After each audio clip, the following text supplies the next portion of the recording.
Today we have a returning guest, Greg Manarino. He has his website, traderschoice.net, and his YouTube channel, Greg Manarino, and I am very happy to have him back. It is great to be here once again. Thank you for having me. Hey, Greg, thanks for being on here, and let's talk about the economy here. Okay. Now, you're into stocks, and we've been seeing that the stock market really hasn't been moving. I mean, it bounces around a very little bit, but no major moves at all. And I've been seeing reports that insiders are getting out of the stock market now. And I wanted to get your take on what's happening in the market. Are insiders getting out at this point? And where do you think the market is going? That's a great question. And I'm telling you, something is going on. And it's a very interesting dynamic. I'm happy to talk about it here. So what have we been watching with regard to the stock market for the past couple of weeks? It's gone nowhere. No big moves in any direction. Interestingly, is we're seeing the VIX, the volatility index, hit a 24-year low. What we are seeing here is a pretty much meltdown across the board with regard to commodities. That is a very telling thing. And what I want people to just understand at its most basic level is you cannot have a commodity meltdown in an environment where we're supposedly in some type of a global economic recovery. The commodities are sending us a signal loud and clear that something is going on. Not only are we seeing commodities under pressure here, referring to crude oil as well, but we're also seeing a lot of cash come out of the bond market. You know, I watch the bond market more than I watch the stock market. I get all my signals as to what's going to happen in the stock market from the bond market. We've seen a lot of cash come out of the bond market. What that has been doing is pushing up their yields. The 10-year yield specifically is the benchmark that most people should follow that are looking to gain a direction of where the market goes. So into a little nice package. So we got a stock market that's going nowhere, kind of at the flat line for a while. We have a sell-off here across the board, pretty much in commodities. We have a sell-off in the bond market. We have a dollar that's under pressure.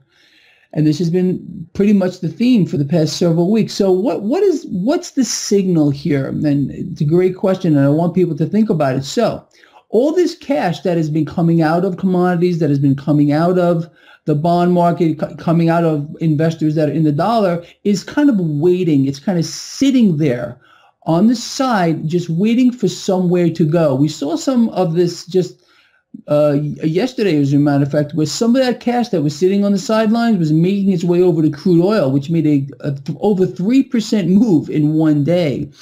So what I'm waiting for is to see where this cash that has come out of all these assets, where it's going to go next. It also could be used to short the market. So this comes into where you were talking about insiders that are getting out of the market. I've been hearing this too for quite a while now. Are these insiders going to use the cash that they're pulling out of the market to buy puts or bet against the market? Are they waiting for assets to turn around here? I'm not really sure. But I can promise you this, I'm looking for opportunity here, and I'm not sure of the direction of the market here. Honestly, in the short run, we've had quite a run up lately. I would not be surprised to see the stock market give back a little bit. I would love to see the stock market give back a little bit too, so we can get in on better prices. But are we about to witness some event here? I mean, I don't know. That's what I'm trying. I've been talking to a lot of friends of mine who've been traders. One of my friends has been a trader for over 30 years. And we all talk about this stuff. Okay, where's all this cash that is sitting on the sidelines? Where's it going to go? Is it going to go into this asset? Is it going to go back into the stock market, back into the bond market? Is it going to be used to short the entire market? Don't know yet. But it's very interesting to watch that. But my biggest tip that I can give anyone is watch the 10-year yield. We hit 2.4 today. If that continues to rise, we're going to start to see pressure on the stock market. There is no doubt about it. So you'll see some more cash come out of there. And then again, what do we all know, people? We know that cash does not go to money heaven. It's going to go somewhere else. So all this cash that's leaving these assets is going to find someplace else to go. Is it going to go back into commodities? I think it might do that, but we have to watch it and see. Do you think that they're pulling their cash out of the market because of what's happening in the economy or what's happening with the debt ceiling or the budget? Because right now they signed off on a budget that will bring the government all the way to September 30th. It's another $1 trillion. And the debt ceiling, we know we're going to hit that. And the economy all around us, I mean, how many more retail stores are closing now? We just hear one after another. Do you think people are nervous? Do I think, you know what? Anyone that's watching the mainstream financial channels, they're not nervous at all because they're being brainwashed. They're zombies that have been, fortunately, thank God for shows like yours. These people, for the most part, unless they're out there trying to find a job and they can't do it, most people who already, I guess, have a job right now are, again, living in their moment to moment, not thinking ahead. Living in the moment and not realizing what's really going on all around them. Absolutely. Retail's getting punished. Stores closing all over the place. This is going to cost people jobs. We are not in an economic recovery whatsoever. And again, commodities are telling us that. Commodities are telling us that we are not in a recovery. Like if you were to turn on CNBC, you're going to hear Bob Pisani. I happen to like the guy, but all he does is talk about at the end of pretty much every show. It's almost scripted, I think. We're in a global recovery. Really, Bob? If we were in a global recovery, why are commodities selling off? Maybe you can explain that to us instead of trying to blow sunshine up our cracks. That's not the truth. The truth of the matter is we are stagnated. And not only are we stagnated, without central banks acting reasonably soon here, we're going to face another big problem with regard to this debt that you keep talking about. Now, what do we know? We know that world central banks who are running their respective governments have no alternative but to continue to inflate. It will not stop. We cannot ever, ever, ever stop inflating the debt bubble greater than what it is right now. It's the nature of the debt-based economic model, period, the end. So believe me, they all know that. Donald Trump knows that now, whether I'm sure he knew about it before he was the president. But they can sit there and talk about balancing a budget. It never happened. They can talk about trying to cut spending. It's never going to happen. They can't do it. They have to keep spending. Not only do they have to keep spending, but they have to keep spending more and greater amounts. Find any reason, and I want people to pay attention to this, any reason to borrow more cash into the future. And we already see the writing on the wall. Conflicts, more war, more weapons. That's what they're going to use, I believe, as their next avenue to have an excuse to continue borrowing greater amounts of cash from the future. So right now, when we look at the economy, we've been looking at it for a very long time, and we see that we're not in a recovery. But for some reason, the Fed thinks we are in a recovery, and last quarter GDP was just an anomaly at 0.7%, and they're saying that it's going to get a lot better. And we know their meeting is coming up in June, and they're talking about raising the interest rates again. And they're saying that it's going to get a lot better. And we know their meeting is coming up in June, and they're talking about raising the interest rates again. Now, do you think they're going to go forward and raise the rates? Because they're telling us that, the economy is okay. Of course they are. Well, they have to stick to the narrative. Are you kidding me? They have to say that all of their, and these are their words, not mine, their extraordinary measures that they've had to employ since the 2008 market crash meltdown have worked. Oh, it's a miracle. We've worked. But they won't tell us all that they've had to inflate their balance sheet larger now than the GDP of most countries. Now, we've been hearing quarter after quarter after quarter, next quarter is going to get better. Next quarter is going to get better. Here's the problem. The Federal Reserve is going to have to institute, and I said this earlier, a new stimulus package. They're not going to call it quantitative easing, but they're going to have to institute something else. So the Fed wants to unload their balance sheet, which includes mortgage-backed securities that they bought off of the big banks after the meltdown here. They've reinflated a housing bubble. So those now were once known as toxic assets. can be dumped onto the market and they can pocket a profit out of it.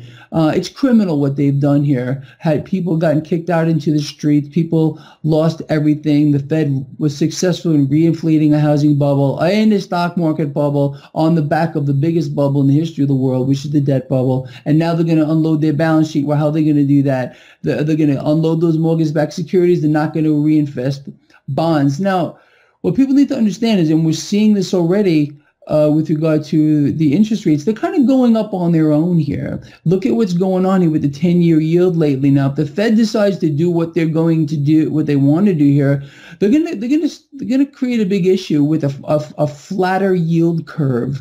When the Fed is talking about raising interest rates, they're really talking about the federal funds rate or the overnight rate. And what's going to end up happening is the short end of that curve is going to come up higher than the long end of the curve is. So you end up with a flat yield curve. And we've been seeing this flattening yield curve. Even on the mainstream, they're talking about the flattening yield curve, the flattening yield curve. A flat yield curve is not a good sign. If people are not having faith in the long-term debt. You understand? So what this tells us all is something is, without any doubt, on that horizon, just waiting to happen. Who knows when exactly it's going to happen? I do not speculate on this anymore. World central banks have gotten very crafty and done all kinds of things to keep this thing suspended. But there's going to be a moment here when the market says, no, no, no, no, no, no, no. Fair value. We do not have a real market. This is what drives me crazy. And people, and you sit there and you watch Bloomberg. You sit there and you watch CNBC, and you got those commentators out there trying to talk about how the markets are real, how asset prices are real. We cannot have, there is not one single asset class out there that has a real price discovery mechanism today because of what the Federal Reserve has done to the debt market. Everything prices off what occurs in the debt market, bond market, debt market, one and the same. If we do not have the free market dictating fair value for what is occurring in the bond market, we do not have any aspect of a real market in any asset class. There is no price discovery mechanism here whatsoever.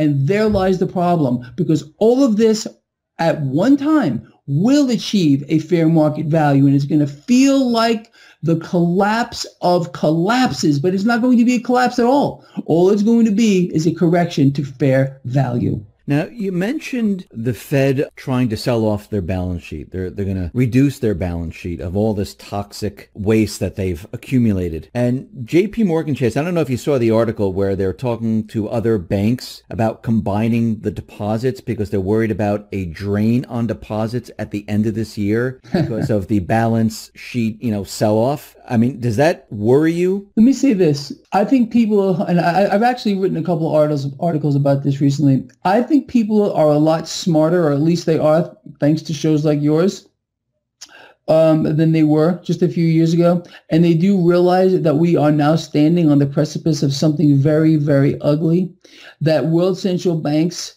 colluding with the Wall Street banks like the ones you just mentioned and a whole bunch more, are not looking at things from the perspective that this is going to benefit their clients.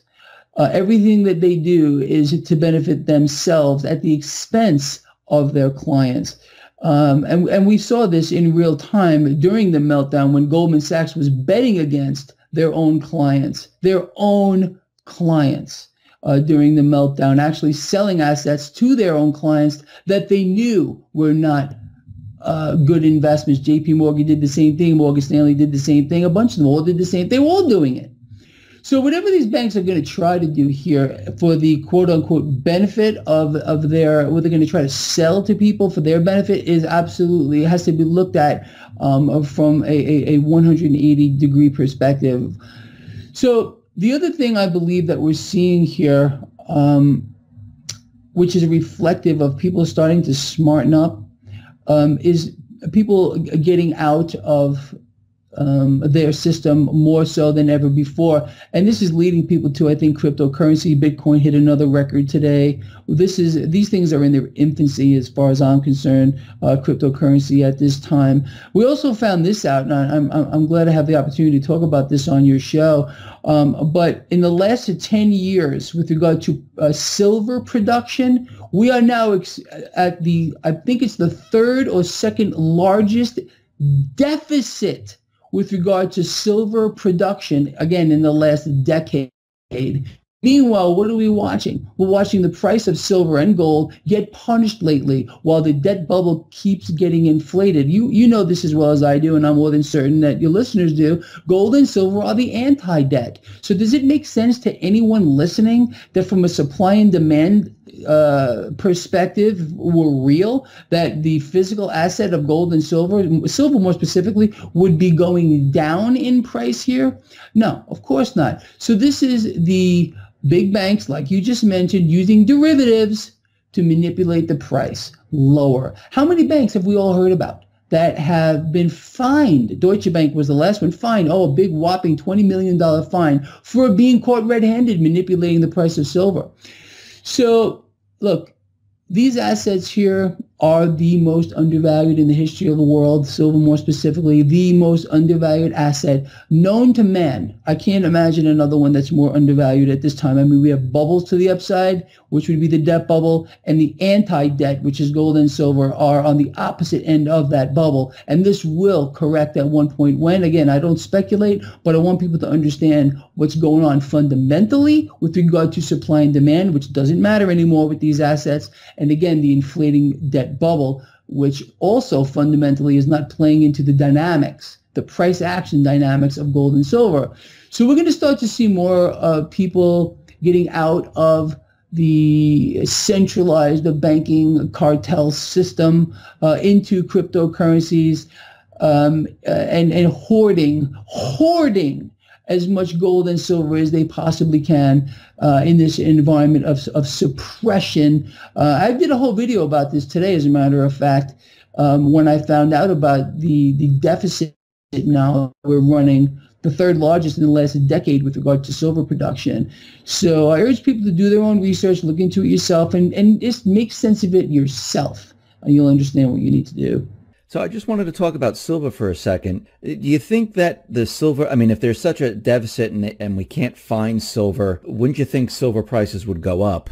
Yeah, in a real market, they should go up. If we didn't have a paper derivative market, they would go up. Why do you think right now, why are they pushing the silver price? And actually, they smacked down gold a couple weeks ago. They did it like 3 days in a row or so, and they tried to bring it down. But it never got down to that $1,100 or $1,050 range again. It stayed around the $1,200, the mid-12 and change range. Why do you think they're pushing that down right now the way they are? Well, again, they don't want direct competition as of yet at all, with regard to King Dollar. And King Dollar, we all know, is being dethroned. More and more countries backing away from the dollar in bilateral trade. I mean, this is no secret. This has been going on for quite a while. They're going to use every mechanism, illegal or not, mostly illegal, to keep the prices suppressed as long as they possibly can.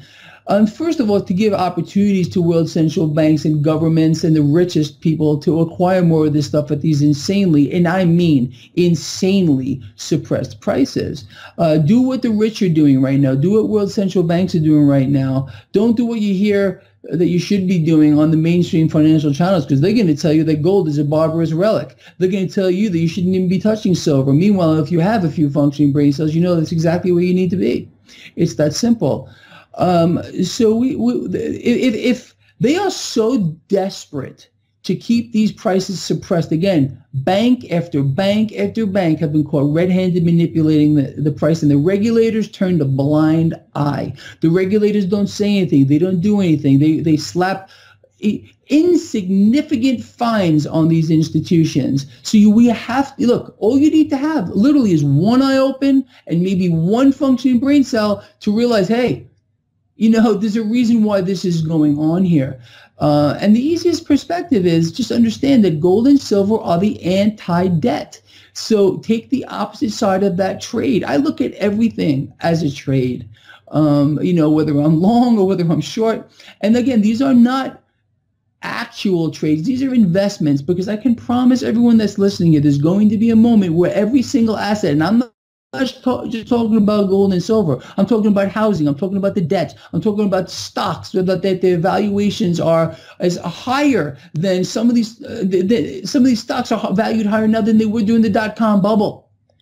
So you can see where we're going here.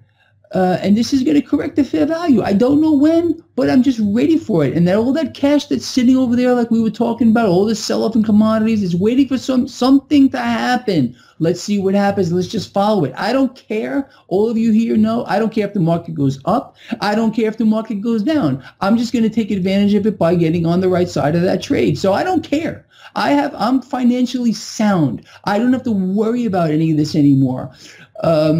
So it doesn't matter to me, but I want people to understand that if they don't look at the right spots, if they're not ready for what can potentially happen and will happen at one particular time, they are in a lot of trouble. Well, you mentioned cryptocurrency, and I wanted to get back to cryptocurrency. And you spoke about, how people are going to cryptocurrency, gold and silver. Many people are worried about cryptocurrency because it's on the internet. It's not like gold and silver where you can hold it and play with it and feel it. Cryptocurrency is electronic. And a lot of people are saying that Bitcoin, it's rising right now, but it's in a bubble and it's going to pop and it's going to fall. I mean, what do you say to those people that believe that Bitcoin is in a bubble? In order for an asset, any asset, to be in a bubble, it has to be widely held.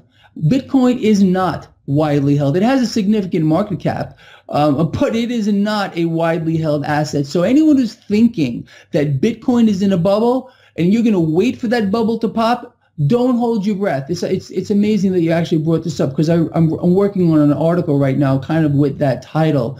I believe sincerely that all cryptocurrencies, and not just Bitcoin here, are in their infancy with regard to their realized true value outside the centralized banking system. This is a fact. So anyone who's sitting here talking about how Bitcoin is in a bubble is deluded and has absolutely no clue what an asset means to actually be in a bubble. Let me put a perspective on a clear bubble so you can understand that. Let's talk about housing. Housing is widely held, very widely held, obviously. How do we know that housing is in a bubble? Well, it's very simple. When any asset whatsoever moves beyond the ability for an average person's salary to make it affordable, you know it's in a bubble. And housing is so far out of the reach of the average Joe out here. That's how you know it's in a bubble. So am I saying that Bitcoin is going to go straight up without any corrections? Absolutely not. Every single asset moves in a particular way. It's called a random walk with an upward drift, or it could be a downward drift. But in the case of Bitcoin or any other cryptocurrency, you ain't seen nothing yet. These things are just starting. So this $1,800 Bitcoin, would I buy it right now? Absolutely. Would I buy a lot of it right now?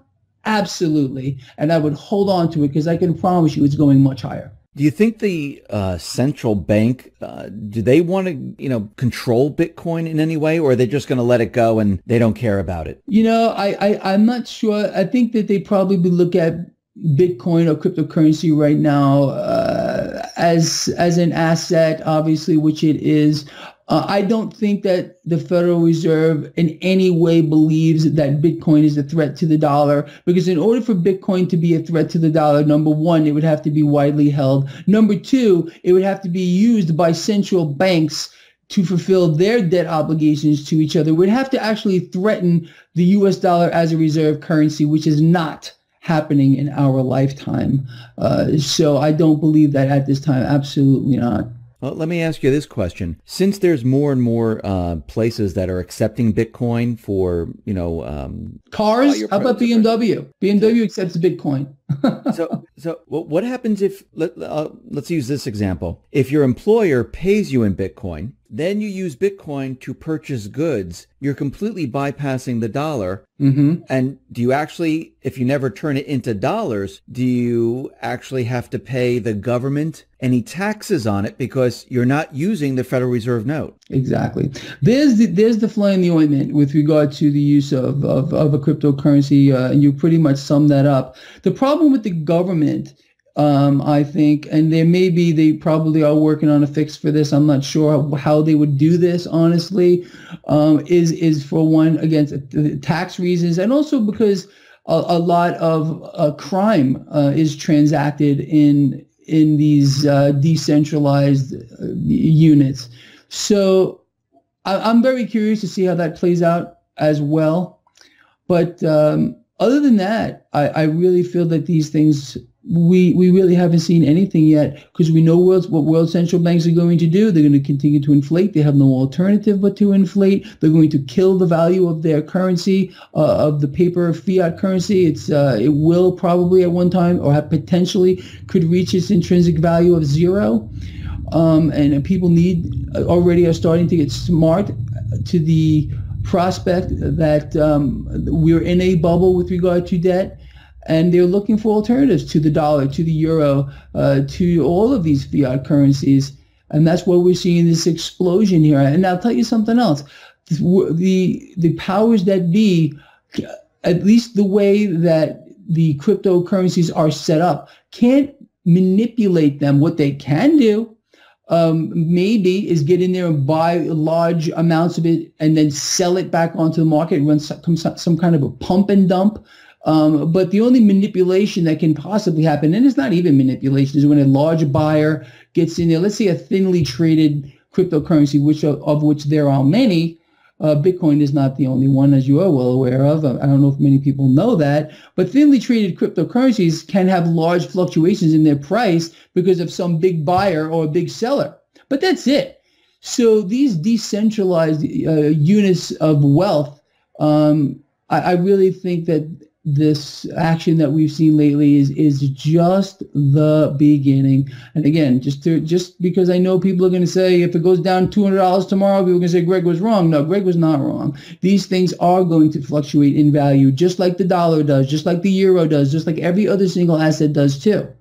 So before people make comments like that, they should know what they're talking about. So we've been talking about the economy. I had you on many times before, and we always end up talking about how everything's going to end. And since, I guess, what is it, like almost a year now since I've had you on, is everything still on track where the economy is going to collapse and be worse than 2008, or have things changed? Are things getting better? Where do we stand right now? I think if we were to look around the world, we would see that things are not going very well. It looks like we're marching towards more conflicts, which is, again, being engineered by the central banks. I mean, the U.S. military is the enforcement arm of the Federal Reserve, and this is a fact. Look up the petrodollar for anyone that doesn't believe what I just said.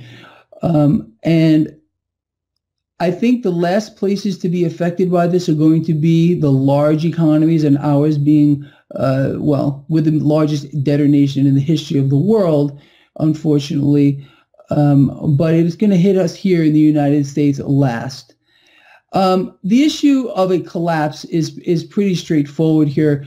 It's really, and I've been talking about this for a very long time, it's not really a collapse that we're going to experience, more than a correction to a fair value.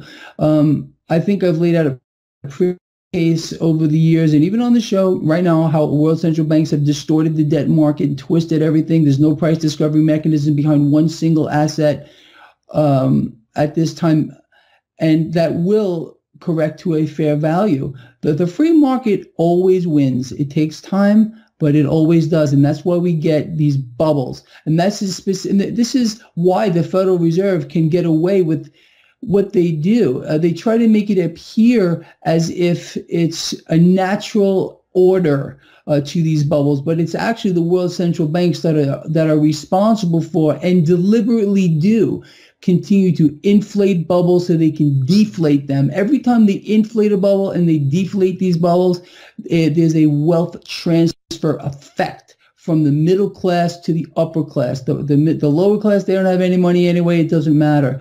But this is a continual fleecing effect. It's almost like a wave that we see over and over again, almost in a rhythmic pattern. We had the dot-com bubble in 2000. We had the 2008 meltdown. Now we're here.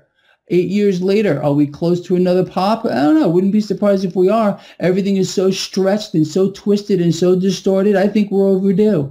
But I also believe that world central banks will not pull the plug on this until they get every last dollar squeezed out of every single person that they possibly can, investing in real estate, investing in the stock market. They are going to create legions of desperate and destitute people this time when this bubble bursts, because when this one bursts, there's going to be no way that they can reinflate yet another housing bubble and another stock market bubble on the back of a debt bubble, because that's going to be the bubble that's going to pop.